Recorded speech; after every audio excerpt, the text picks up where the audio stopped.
જે કંઈ નક્કી કરીએ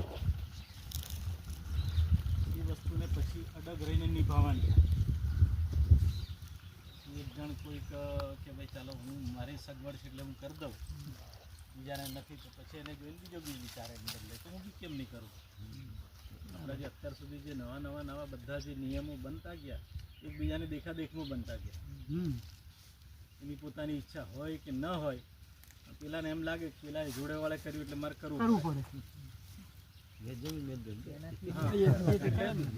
સૌથી પહેલા તો શું છે, આ જે કંઈ આપણે બંધારણ નક્કી કરીએ એ આપણા ઘેરથી પહેલા શરૂઆત કરવાની.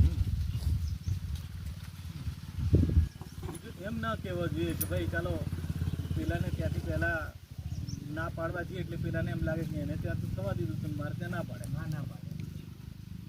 હવે આપણે વિચારવાનું કે હવે પછીનો જે સમય છે એ જૂનું ભૂલી જવાનું. જૂનું 10 જોડ કપડાં લાયો હોય તો બી ભૂલી જવાનું, 25 લાયો હોય કે 5 ડીજે લાયો હોય તો બી ભૂલી જવાનું. હવે પછીથી આપણે નક્કી કરવાનું કે ભાઈ એમને કીધું ભાઈ ડીજે એક ઘરવાળાનું એક લાવે બરાબર છે. ધીમે રહીને હજુ 2-5 વર્ષ પછી ડીજે બી બંધ થઈ જશે. એ પાછા દેશી ઢોલ ઉપર જ આવવું પડે. એના જેવી મજા નથી ખરેખર. આજે તમે ડીજે લાવો એટલે પેલો સતત